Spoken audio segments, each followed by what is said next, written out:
Et si les plus grandes leçons pour monter sa boîte ne venaient pas de la Silicon Valley, mais d'une source bien plus ancienne? Aujourd'hui, on va décortiquer les principes de leadership de Jésus-Christ. Alors attention, pas sous un angle religieux, mais plutôt comme un véritable mode d'emploi pour construire un projet qui a vraiment du sens. C'est la question qu'on se pose. Et la réponse, franchement, elle pourrait bien en surprendre plus d'un. L'idée ici, c'est pas du tout de se lancer dans un débat théologique, hein. C'est plutôt de voir s'il existe un modèle, une méthode qui serait applicable pour quiconque veut bâtir quelque chose qui compte. Voilà, c'est exactement ça le cœur du sujet. On met le dogme de côté et on se concentre sur quoi? Sur un schéma, une structure intemporelle et hyper efficace. C'est un vrai plan d'action en fait pour construire un projet qui a de l'impact. Et ça, c'est universel. Allez, on plonge dans le concret. Tout commence de l'intérieur. Avant même d'écrire la première ligne de code ou de passer le premier coup de fil, le succès d'un projet dépend de l'état d'esprit de celui ou celle qui le porte. C'est le socle sur lequel tout le reste va pouvoir se construire. Regardez ça, 2 mots, transformer des vies. C'est d'une simplicité, mais d'une puissance. La vision de Jésus était limpide, c'est le pourquoi ultime. Pour un entrepreneur, la question devient, au fond, quel problème est-ce qu'on résout? Quelle transformation on apporte? Une vision aussi claire, c'est comme un aimant.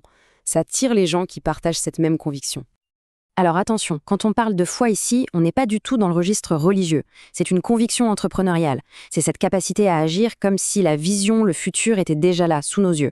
Avant même que l'entreprise soit grande, il faut y croire, en parler et agir comme si le succès était inévitable.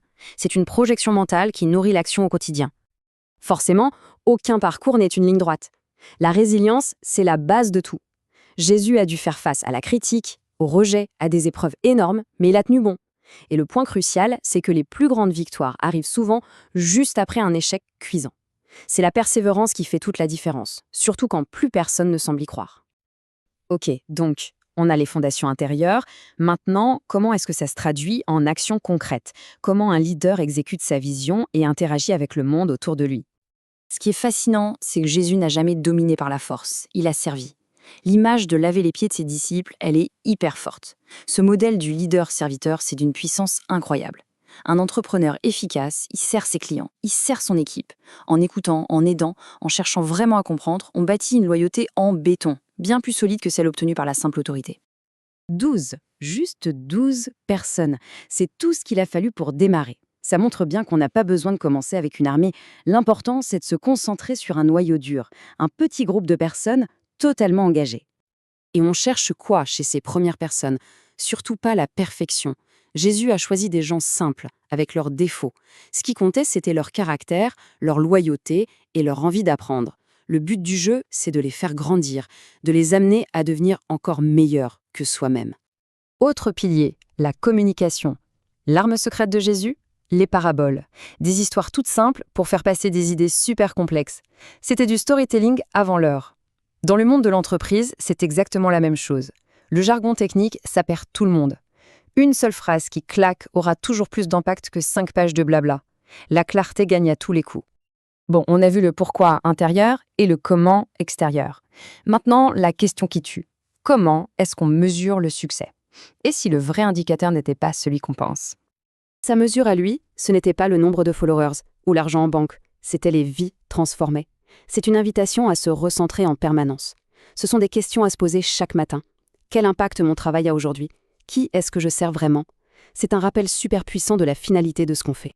Et c'est là que se trouve le paradoxe qui est génial en fait. Quand on se concentre à fond sur la mission, sur l'impact qu'on veut avoir, eh bien, très souvent, l'argent finit par suivre. C'est une conséquence, pas l'objectif premier. Donner la priorité à la création de valeur pour les autres, c'est la stratégie la plus durable qui soit.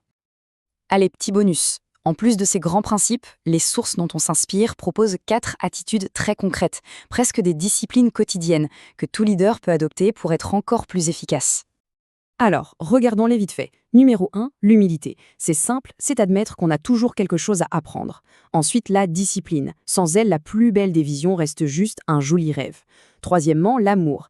Ici, ça veut dire traiter chaque client avec une considération totale, comme s'il était unique. Et enfin, la multiplication. L'idée, c'est de toujours créer et donner plus de valeur qu'on en reçoit. On arrive à la conclusion.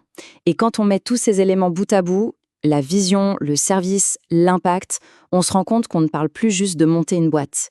On est en train de construire quelque chose de bien plus grand. C'est là que réside toute la puissance du modèle. Jésus n'a pas bâti une multinationale avec des bureaux et une hiérarchie pyramidale. Il a lancé un mouvement, une idée qui a traversé les siècles et les continents. L'ambition ultime, c'est peut-être ça, transformer son entreprise en un véritable mouvement. Et c'est quoi les ingrédients d'un mouvement?